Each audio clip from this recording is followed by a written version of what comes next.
Right. So I'm excited to play with actually all the players, especially now talking about foreign players. So Yeah. ऐसा कोई particular नाम नहीं है, particular Hmm. player नहीं है. सभी के साथ खेलने के लिए मैं उतना excited हूँ और I'm sure I'll learn more. अच्छा, और रुचित पूछ रहे हैं how to avoid nervousness when taking guard on the pitch. I think see nervous जब आप होते हो कुछ कुछ हद तक अच्छा होता है नर्वस होना. हम्म. हम्म. सारे प्लेयर नर्वस होते हैं, ऐसा नहीं कि कोई प्लेयर नर्वस नहीं होता. अगर आप नर्वस नहीं हो तो आप हम्म. इस गेम गेम के बारे में सोचते नहीं हो, गेम के बारे में प्यार नहीं है आपको. अगर आप हम्म. नर्वस नहीं हो तो अगर आपको प्यार है गेम के बारे में तो आप थोड़ा जरूर नर्वस होते हो. लेकिन बहुत बार होता है कि ज्यादा नर्वसनेस भी अच्छी नहीं होती है. राइट. तो अ, मुझे लगता है कि आप ज्यादा अपने इंडिविजुअल परफॉर्मेंस के बारे में नहीं सोचो. हम्म. आपका इंडिविजुअल जो आता है कि मुझे इतने रन बनाने हैं, मुझे ये अचीव करना है, वो अचीव करना है. अगर आप टीम के बारे में सोचोगे तो ऑटोमेटिकली आपकी नर्वसनेस चली जाएगी. राइट. और क्वेश्चंस लेते हैं थोड़ी देर में. Before that yeah I would want to show you one picture. Okay. देखते हैं खुलती है या नहीं, क्योंकि hope it's a very basically good see, picture. yeah, it is a good picture. Mostly okay. like all of us have known about your struggles waking up early like 4 a.m. Dombivli से CST जाना, yes. Cricket की practice करना. But कुछ ऐसे भी aspects हैं जिनके बारे में हम बात करना चाहते हैं. I hope okay. This brings back some memories. Yes yes yes. Yeah, so this is 12 year I old was, Ajinkya. yes, yes, I was in, I think, sixth standard that time. Hmm. Fifth, yeah, sixth to seventh. And ये मेरा, I think, black belt Yeah. जिस मेरे exam खत्म हुए थे और मुझे Okay. वो सेरेमनी में ब्लैक बेल्ट दिया गया था जो हमारे इसमें होता है. और उसके बाद तुरंत आके घर पे मेरे पापा ने ये फोटो ली थी. Hmm. I still remember those days. और एक्चुअली इस लॉकडाउन के वजह से मैंने दोबारा से कराटे की मेरे जो जूडो की प्रैक्टिस मैं कर रहा हूँ, Hmm. मैंने शुरुआत की है. Hmm. वीकली मैं कोशिश करता हूँ 2 से 3 बार या प्रैक्टिस करूँ, Hmm. Half an hour 40 minutes. और तो जरूर एक वो मेमोरीज दोबारा से फ्रेश हुई है.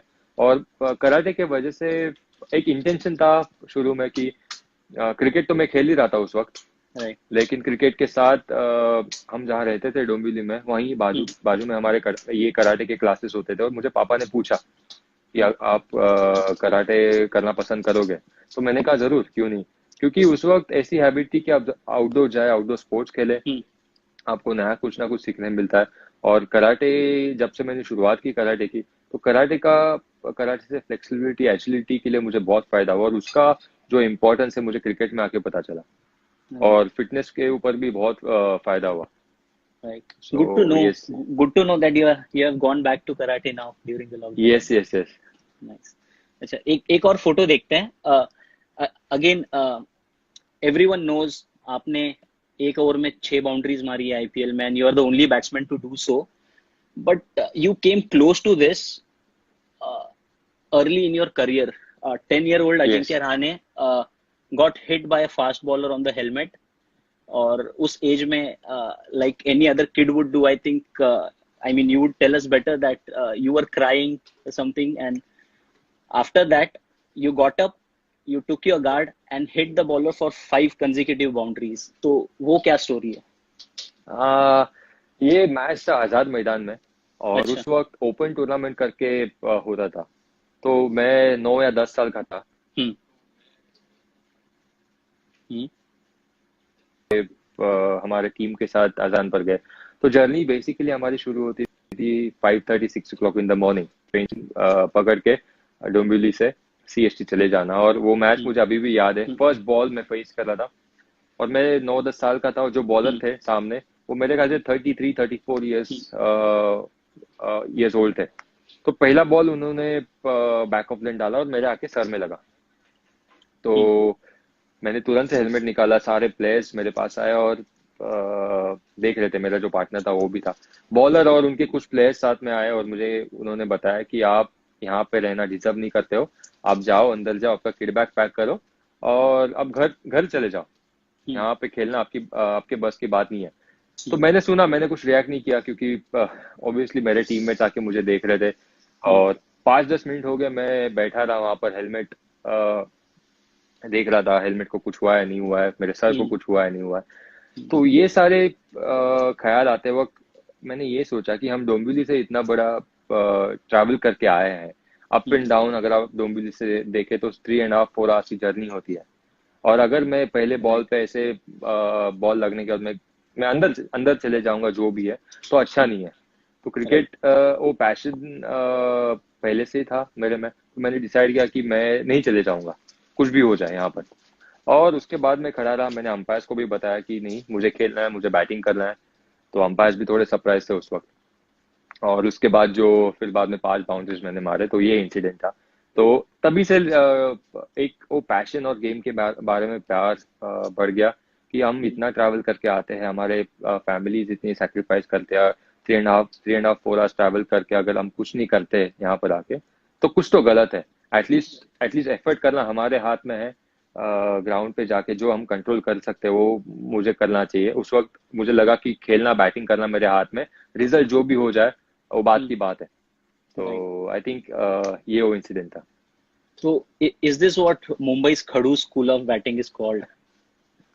आई थिंक सो यस, क्योंकि लोग कहेंगे कि मतलब खड़ूस खड़ूस क्या होता है, लेकिन खड़ूस बेसिकली यही है कि मुंबई में कोने कोने से बच्चे मैच खेलने के लिए आते हैं, वसई विरार से आते हैं, कोई करजत कसारा से आते हैं, सीएसटी तक ट्रेन में राइट। ट्रैवल करके पूरा किट बैग लेके। अगर किसी को पता नहीं होगा तो अगर आप करजत कसारा से आप निकले तो वन में जर्नी 1.5 से 2 घंटे की होती है। या और वहां पे जाके आप मैच या खेलना, तो वो एटीट्यूड अपने आप में आ जाता है।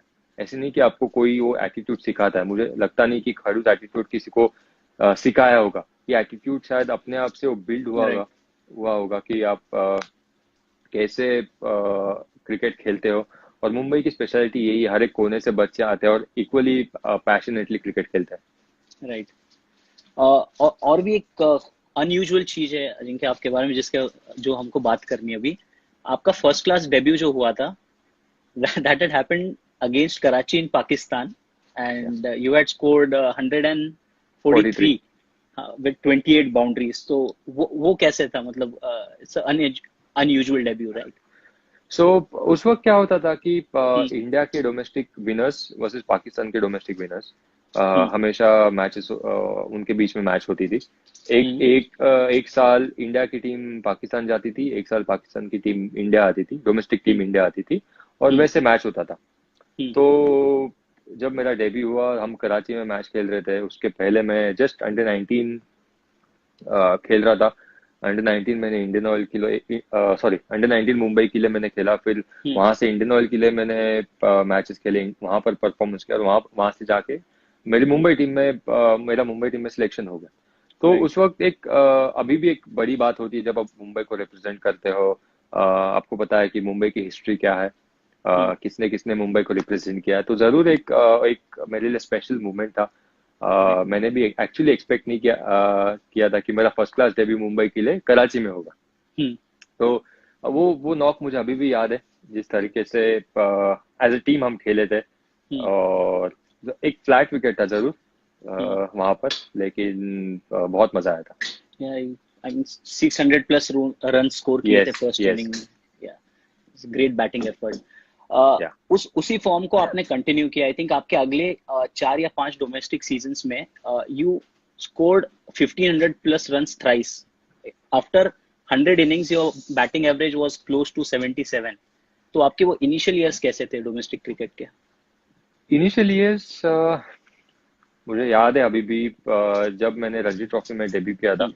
अ, पहले 3-4 मैच मेरे एकदम खराब गए थे। हम्म। और बात चल रही थी कि हम इसे टीम से बाहर निकालते हैं, इसके रन्स नहीं हो रहे तो इसको वापस दोबारा से क्लब क्रिकेट या जो भी है तो उसको खेलने हम्म। देते हैं। लेकिन मुझे प्रवीण सर उन्होंने मुझे हम्म। बैक किया वहां पर, और वो कोच थे एक्चुअली उस वक्त। अच्छा। और I am really grateful to him कि उन्होंने मुझे बैक किया वहां पर। उन्होंने कहा कि नहीं, 3-4 मैचेस फेल हुए, आप इसे 1-2 चांसेस और दो। हम्म। क्योंकि अगर हम ऐसे टीम बदलते रहेंगे तो प्लेयर्स कॉन्फिडेंट नहीं होंगे। वो एक बिलीव रहना एज अ प्लेयर बहुत जरूरी होता है। तो उन्होंने मुझे उस वक्त बैक किया, और उसके बाद मेरे धीरे धीरे रन्स नेक्स्ट 3-4 मैचेस में अच्छे रन्स हुए। उसके बाद से दोबारा फिर मुझे लगा कि नहीं, मुझे और मेहनत करने की ज़रूरत है, मुझे और अपने गेम के ऊपर, बैटिंग के ऊपर फोकस करने की ज़रूरत है, वर्क करने की ज़रूरत है। तो इंटेंशन यही था कि गेम एंजॉय करूँ। कभी सोचा नहीं कि मैं मुझे इतने रन्स बनाने हैं या मुझे 1000+ रन्स बनाने हैं हर सीजन में। आई थिंक इम्पोर्टेंट था कि मैं अपनी बैटिंग एंजॉय करूँ, मेरा फोकस मैं टीम के ऊपर शिफ्ट करूँ, सो दैट मेरे ऊपर जो एज एन इंडिविजुअल जो प्रेशर होता है, या एज एन इंडिविजुअल आप चाहते हो कि आप रन बनाओ, अगर आपका फोकस टीम के ऊपर है तो ऑटोमेटिकली वो प्रेशर ईज आउट हो जाता है। सो बाद में जो भी साल जितने भी मैचेस में खेला डोमेस्टिक में, it was all about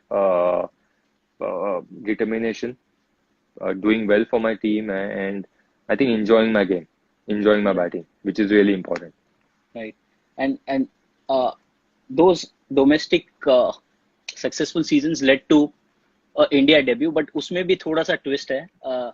Initially they wrote you off like a test specialist, but ironically your debut happened in T20 cricket against England and you scored 61 of 39. So how Yeah. was the feeling to represent your nation? I mean, you cannot describe in that feeling in words. Right. I was sitting at home, I remember, with my mom, and I was just thinking, I don't know what I was doing that time, but I was sitting at home. So BCCI से call आया उस वक्त, and they told me that you're going to England. You've been selected for T20 team, और मुझे actually यकीन नहीं हुआ उस वक्त। और उसके बाद फोन कॉल्स आना शुरू हुए कि आपका सिलेक्शन हुआ है। तो उसके बाद थोड़ा जाके रियलाइज हुआ कि नहीं, एक्चुअली मैं इंग्लैंड जा रहा हूँ। तो मैंने जाके मेरे मॉम को बताया, और मेरे आंखों में मेरी मॉम भी काफी इमोशनल हुई थी उस वक्त, क्योंकि उनको पता है कि कितनी मेहनत लगती है, और उन्होंने भी इक्वली सेक्रीफाइस किया है। सो एक जरूर स्पेशल मोमेंट्स है हमारे लिए। मेरे पापा ऑफिस में थे तो मैंने उनको फोन करके बताया, और मैंने एक्चुअली एक्सपेक्ट नहीं किया था कि मेरा पहले डेब्यू T20 में होगा। मुझे लगा था कि शायद पहले डेब्यू टेस्ट में होगा, उसके बाद मैं वनडे और T20 खेलूंगा। लेकिन एक्चुअली इस कोविड-19 ने बता दिया है कि आपके हाथ में कुछ नहीं है। जो आप चाहते हो आपके मुताबिक नहीं होगा, आपके हाथ में है कि आप मेहनत करो, आपके कंट्रोल में आप वो करते रहो। तो आई थिंक Right. एक्चुअली वैसे होता गया। उससे पहले मैं इंडिया ए टूर पे था ऑस्ट्रेलिया में, जहाँ पे मैंने वनडेज और 4 डे गेम्स पे काफी रन बनाए थे। और उसके बाद मैं इंग्लैंड में चला गया, और उस वक्त अच्छे टच में भी था मैं। तो वो knock 61 of 39 was really special, but I think representing India is really special. And और yeah. आई मीन आपकी हम क्वालिटीज की भी जब बात करते हैं, that resilience, patience, I think आपका करियर भी जिस तरीके से शेप अप हुआ है, did that help to build all this qualities? I mean test debut की अगर बात करें आपके, I think 16 straight tests you were in the squad but you didn't get your debut, and finally 18. when you 18, okay, Yeah. that's a huge number. I mean उस time पे mentally how did you keep yourself like that never give up वाला attitude रखना, और वो कैसे किया आपने?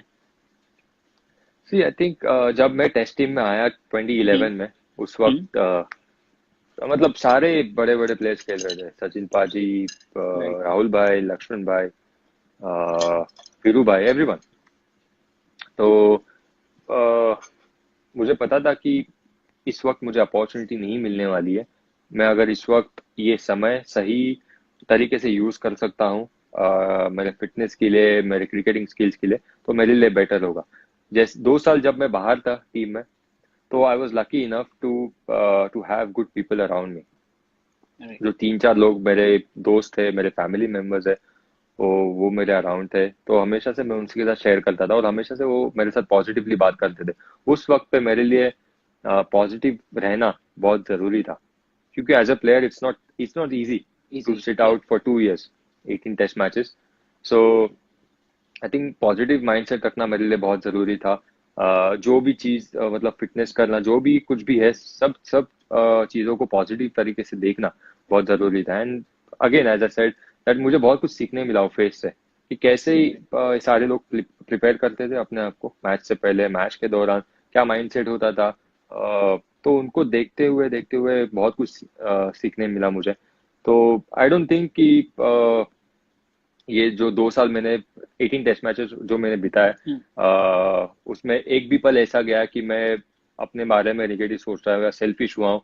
उस वक्त भी मेरी कोशिश यही थी कि कैसे एज ए ट्वेल्थ मैन भी मैं कंट्रीब्यूट कर सकता हूँ टीम के लिए। सो राइट वो जो एटीट्यूड है, उस एटीट्यूड से मुझे काफी कुछ हेल्प हुई जब मेरा एक्चुअली टेस्ट मैच में डेब्यू हुआ। राइट और once things started going well for you, you didn't look back. I mean, I'll put up another photo. और या I mean, आपने साउथ अफ्रीका में you had a 96 का इनिंग, then वेलिंगटन में your maiden century, after that MCG, Lord's में century. तो yeah I mean, how did it feel? Because back-to-back centuries at Kotla, I mean, Kotla, where you would be playing for us now, you had back-to-back centuries there also. या So how was this phase once you started going? It was no stopping Ajinkya Rahane. So that time when I made my debut, it was all about doing well for my country. I remember Kotla में मेरा debut हुआ था against Australia, जो कि इतना अच्छा नहीं हुआ था मैच. उसके बाद again I was out of the team for 2 matches. मतलब मैं प्लेइंग 11 में नहीं था, मैं 15 में था. Hmm. जब वेस्ट इंडीज के साथ इंडिया में मैचेस हुए थे, मैं उसमें वापस दोबारा से बाहर था. उसके बाद जब हम साउथ अफ्रीका चले गए, आई गॉट एन अपॉर्चुनिटी. सो उस वक्त मेरा माइंड सेट यही था कि इतने सारे मैचेस में बाहर बैठा हूँ, 2 साल में टीम के बाहर बैठा हूँ, एक भी मैच नहीं खेला हो. तो it's all about I think playing with freedom rather than putting too much pressure on myself that time, and as well as doing well for my team, because बाहर जाके मैच खेलना, बाहर जाके मैच जीतना और सीरीज जीतना is very special. Right. So yes, South Africa से actually मेरी जर्नी स्टार्ट हुई. I remember before 96 I got 47 in Johannesburg in first test match. So वहां से एक्चुअली धीरे धीरे वापस कॉन्फिडेंट बिल्ड हो गया. And then again Lord's MCG. Lord's मेरे लिए सबसे स्पेशल सेंचुरी थी because we won the test match. And yeah from there on I think it was all about expressing myself, putting my team first always, and enjoy my batting whatever True. the conditions may be. True. Also, we remember a knock, Mitchell Johnson at his best. Yeah, M- MCG. MCG, Yeah, 250 plus partnership between you and Virat. yeah. So, how was it facing Mitchell Johnson that time? Frankly, when I was actually sitting inside the dressing room, Hmm. when Virat and Murli Vijay they were batting, uh, I was thinking क्योंकि almost 170 जब मैं batting करने गया तो हमारा हाँ, score 170 पे 3 था. हाँ, तो अंदर से काफी मतलब अंदाजा आया था कि विकेट कैसा है. उस वक्त बॉल थोड़ा पुराना हो गया था. hmm, तो मुझे लगा कि मैं सोच रहा था कि मैं कैसे अटैक कर सकता हूँ, जाके मैं कैसे रन बना सकता हूँ. मतलब सर्वाइव के लिए खेलना hmm, बिल्कुल मैं नहीं सोच रहा था. It was hmm, all about कैसे जाके मैं रन कर सकता हूँ, कैसे काउंटर hmm, अटैक कर सकता हूँ. And man I went in. Initially मैंने थोड़ा टाइम लिया अपना 25-30 minutes, and once I got to know the wicket, then I think our communication was back our instincts and back our game. right. Uh, while we are talking about Australia, there's a question coming from Akhil. Akhil is asking, uh, what are your expectations from Ricky Ponting for this IPL? I think I'm really excited, Akhil. Ricky के under में खेलना, बहुत कुछ सुना है उनके बारे में. और मैंने रिकी को भी बचपन में जब क्रिकेट खेलते थे, मेरे आइडल डेफिनेटली सचिन तेंदुलकर और राहुल द्रविड़ है, लेकिन मैं काफी रिकी को भी कॉपी करता था, उनकी बैटिंग स्टाइल, उनकी फील्डिंग स्टाइल. सो आईपीएल में जो जो जब हम खेले हैं दिल्ली और राजस्थान रॉयल्स, जब रिकी कोच थे, तो Hmm, 2-3 बार मेरे उनके साथ इंटरेक्शन हुआ. मैंने हमेशा से उनसे फील्डिंग के बारे में बात करी है कि कैसे hmm, उनका अप्रोच होता था फील्डिंग के बारे में. इतने सारे डायरेक्ट हिट्स उन्होंने लिए हैं, इतने सारे रनआउट्स उन्होंने लिए हैं. तो रिकी के अंडर खेलना मैं काफी लुक फॉरवर्ड कर रहा हूँ. डेफिनेटली एज अ बैट्समैन मैं बहुत कुछ सीख सकता हूँ उनसे. एज अ लीडर बहुत कुछ सीख सकता हूँ उनसे. ओवरऑल क्रिकेटिंग स्टफ जो उन्होंने अपने करियर में किया है। आई एम श्योर वो अपना एक्सपीरियंस शेयर करेंगे, but I am really excited. I think have you spoken to anyone like Shikhar हो या ईशांत या अश्विन, किसी से आपने, not Ashwin because he is also just joined the team, but Shikhar, Ishant, इनसे आपकी कुछ बात हुई है about the atmosphere in the team and Ricky's coaching style?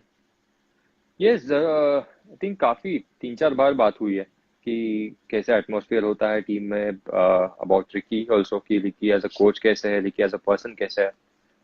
और उन्होंने एक ही बात मुझे कही है कि टीम का एटमॉस्फेयर मतलब इट्स लाइक अ फैमिली, और बहुत पॉजिटिव एटीट्यूड है, बहुत पॉजिटिव एटमॉस्फेयर है, और एक दूसरे को बहुत बैक करते हैं।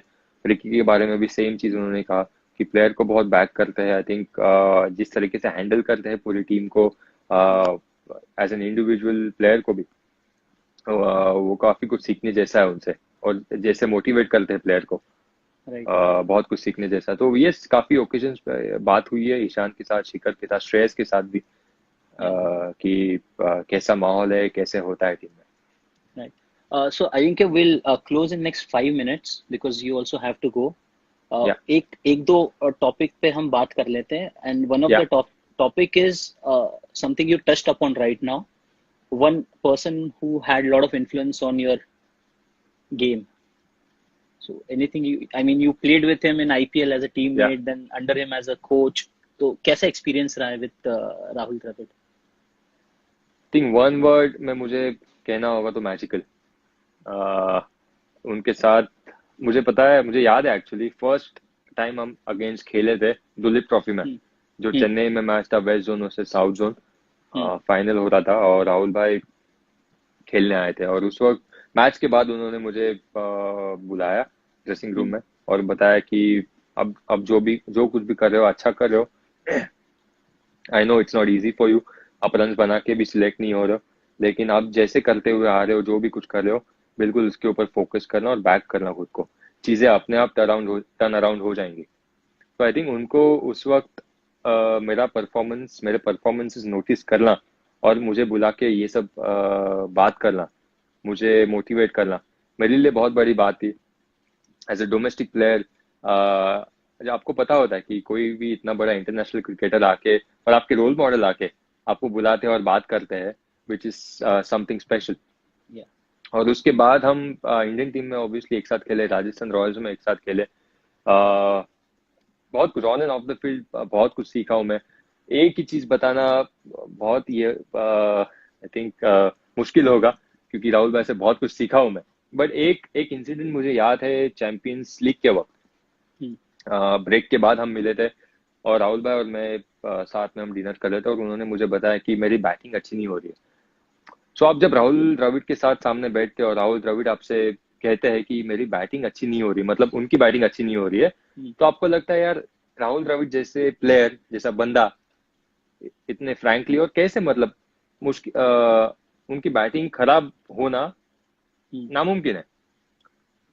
लेकिन उन्होंने मुझे बताया कि नहीं यार, मेरा इतना टच नहीं है, इतनी बैटिंग नहीं हुई है, तू राजस्थान रॉयल्स की रिस्पॉन्सिबिलिटी ले, तू अपनी बैटिंग टीम की रिस्पॉन्सिबिलिटी ले।